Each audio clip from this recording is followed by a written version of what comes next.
You know what we need? A randomizer akin to the Zelda Metroid one. Awesome stuff there. But in any case, we're going to be playing Freekstyle, a great motocross game on VisualBoy Advance. But of course, it runs awesome on mGBA on a mini classics. And this game is basically a downside port of the Gamecube, aka PS2 version. I mean, awesome game nonetheless. You can do some crazy stuff. Look at that, Superman! Love this game. Love my three-core perspective racing games. And any game like this, I'm just a big fan of in general. And it's been a while since I last played this, but I played this like, literally, this was my go-to game on VisualBoy Advance 10 plus years ago, before I was in a mini classic. Let's try to get a little bit of boost there. You can hold the L1 button down to do stunts and build up that little bottom left boost meter. And a big fan of even like movies that deal with motocross and all that, and of course like that Nitro Circus series with Travis. I mean, it is so damn awesome. Look up on YouTube any single clip of Nitro Circus, including the Nitro Circus movie. There we go. No handles. Let's try to get a little bit more boost there and do some crazy jump. We'll do a crazy jump on the end of this lap here. Of course, we have this little opaque thing here. Let's try doing a couple stunts there. Yeah, that's building up my green meter. And we're going to play the Gamecube, aka PS2 One X, but let me know what your other favorite motocross style games are. This is actually on the same engine as the Dave Mirra game on Game Boy Advance, also an equally awesome game. Here we go, let's do a little boost there. There we go, look at this! Yeah! That was awesome. Would have been nice if I did a stunt though. But no harm, no foul. Of course, I love my SSX games too. I mean, any kind of extreme sports games, and now you have a little bit of an idea of where I get the extreme name, moniker-wise, for many of the courses and stuff. I'm a big fan of this, and even on my honeymoon, the first night that me and my wife got married, she fell asleep early because she was up so early today. I stayed up probably like to 2, 3 a.m. watching the Xtreme Games. Suffice to say, like many years ago, I thought I could get into skateboarding, but I'm just not adept enough to be able to handle a skateboard. I'm better at stuff like basketball.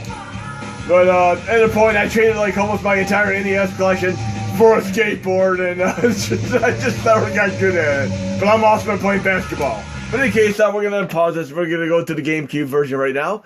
And we're running this with a Dolphin emulator. And you ready? Randomize this. Look at this awesomeness here. This is so damn beautiful. If you know any kind of games that are extreme like this, let me know. I like the WWE All-Stars, which is on PS3, which is like this, but with wrestlers. Like Andre Giant and all that fun stuff. Let's try doing a couple stunts here. I'm gonna jump and do a couple stunts in the air to get our boost meter up. Oh, here we go. Yes! There we go. Don't wreck. Oh, that sucks. I'll catch up here. And you can get really cool unlockable bikes and do crazy stunts. And there'll be areas that attract that you can't look at. It reminds me of Pain on PS3. Remember that physics game? And there used to be an engine that quite a few games were on back then. I still like Pain. I'm gonna have to boot up on my PS3.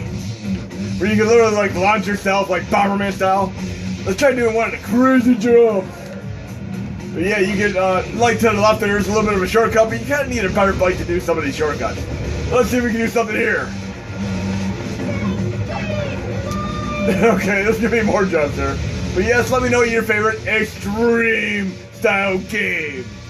Love them with like basketball as well, like NBA champ for the win, obviously. Never ever gets old. Especially with like the new rosters, like, oh look at that, oh yeah.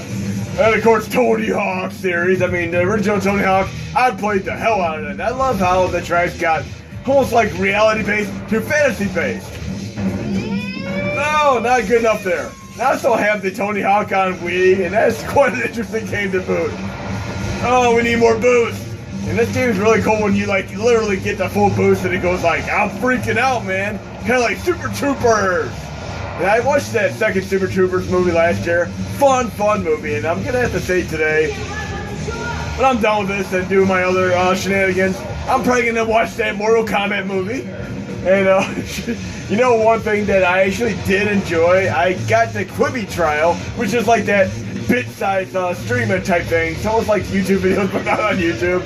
But they had a great series called 50 States to Fright, and I watched both seasons of that.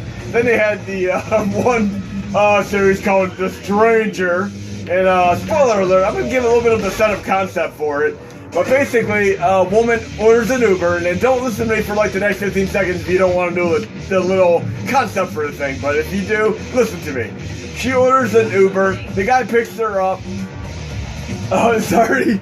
The guy orders an Uber, she picks him up in a mansion, and then when they start driving, here's the spoiler alert, he says to her, I just killed the family in this mansion. If you don't tell me a story, I'll kill you too. And that's the premise for the series. I mean, it is, it's suffice to say, it has so many plot holes, probably like 47 plot holes that are absolutely ridiculous. I mean, there's no single way that any of this stuff could happen in reality, but you just have to let things become unhinged. Kind of like the great Russell Crowe movie, which was equally crazy as far as that. I'm gonna have to say like one more minor spoiler here. Any movie where people can track you down, like say you're running from like Michael Myers or Jason in a slasher film, no matter where you are, they always find you. And that's the way The Stranger and stuff like Unhinged finds out. I mean, Unhinged is like a road rage movie, and Russell Crowe can inevitably find the female protagonist over and over again, no matter what. I mean, it's still a fun movie. Russell Crowe is always awesome. I mean, Master and Commander, that was such a fun movie. Loved it. Okay, let's try doing some crazy jumps there. Oh, I hit the wall. Whoa, yeah. Oh, where's my shortcut? We're riding in the desert here.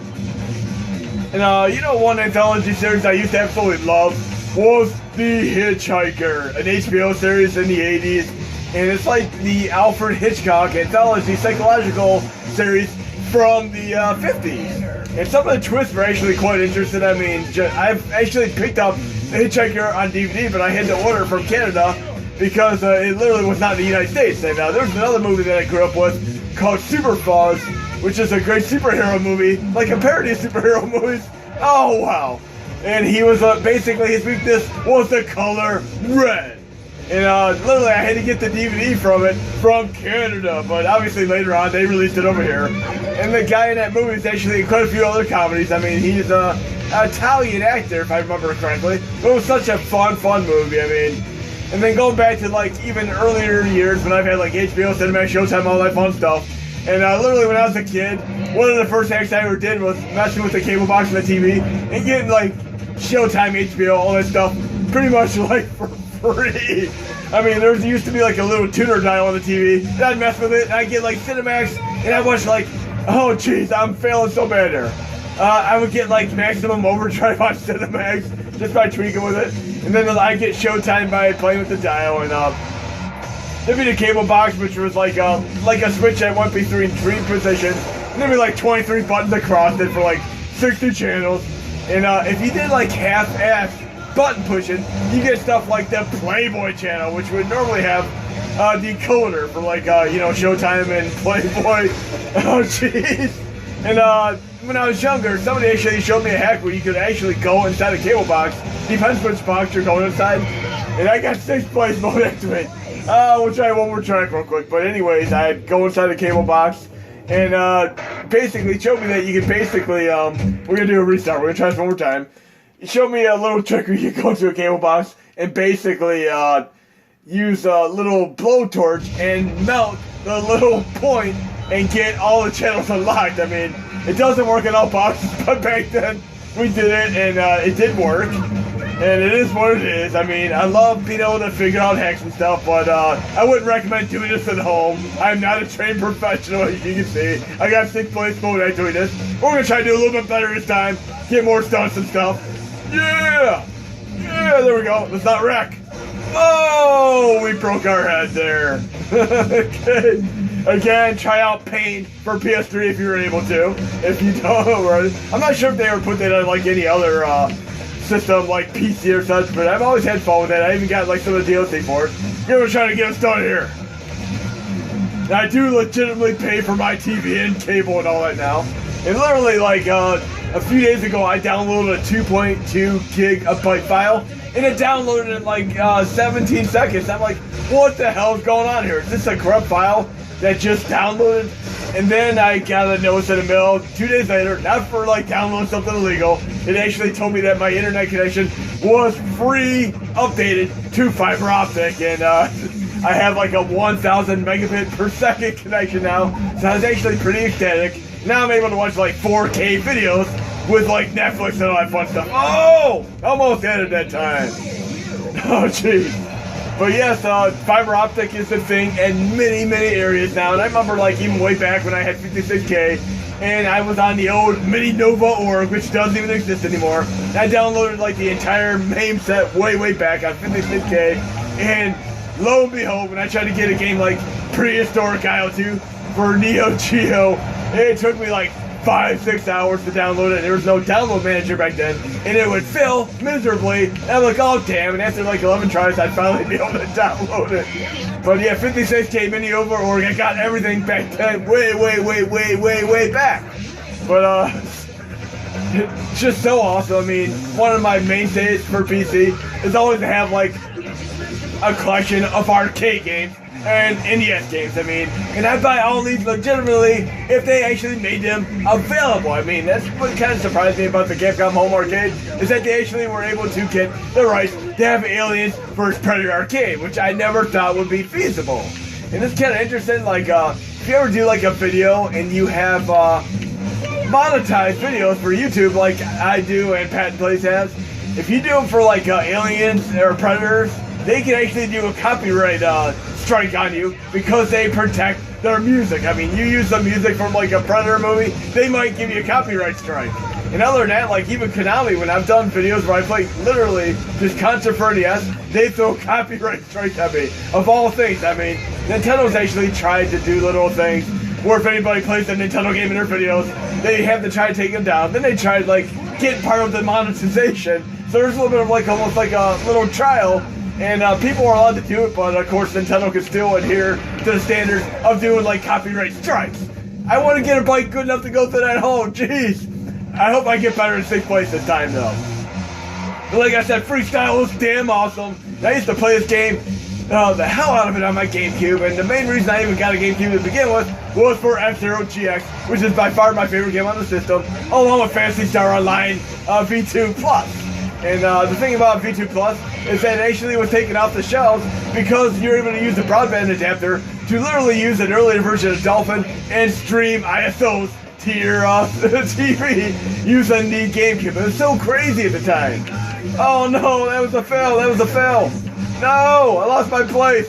Kind of like when you do rubber band physics in AI in a racing game and you get to the last part of the track, you might be like a mile ahead of the enemies and like Need for Speed Most Wanted, then all of a sudden they go through walls and like literally just go through walls and get up and catch on you for one little mistake. We don't need that. Of course we have Mario Kart where one little Koopa turtle shell can take you out of commission. And somebody to the left took a shortcut there. Come on, we need to win. I need my first place mode entry, or at least like 2nd or 3rd place. Oh yeah, I need more boost. Keep that boost going. Just like when you play like F-Zero, you keep that boost per lap and you use it at the best economical moment. Let's try doing a glass break here. Yeah! Oh, not high enough. Jeez. Oh, I want my first place. Okay. 1 out of 6. I'm doing better this time. Oh, still not quite good enough to get to that thing. I mean, when you don't first succeed, try again. I'm gonna get first. Oh no, they came up. There we go. Is this rubber band AI? Let's see. Damn, you're killing me, Smalls. And that's what the Tony Hawk game was like. No. No! Oh, jeez. But yes, Tony Hawk Downhill Racing, really cool game. But hope you enjoyed the video, guys and gals. There'll be more to come. Play Freestyle for GameCube or PS2, or on Game Boy Advance on your PC with VisualBoy Advance, or on mGBA Core, or even GPSP with BIOS. But hope you enjoyed the video, guys and gals, and I'll get another update and video up soon.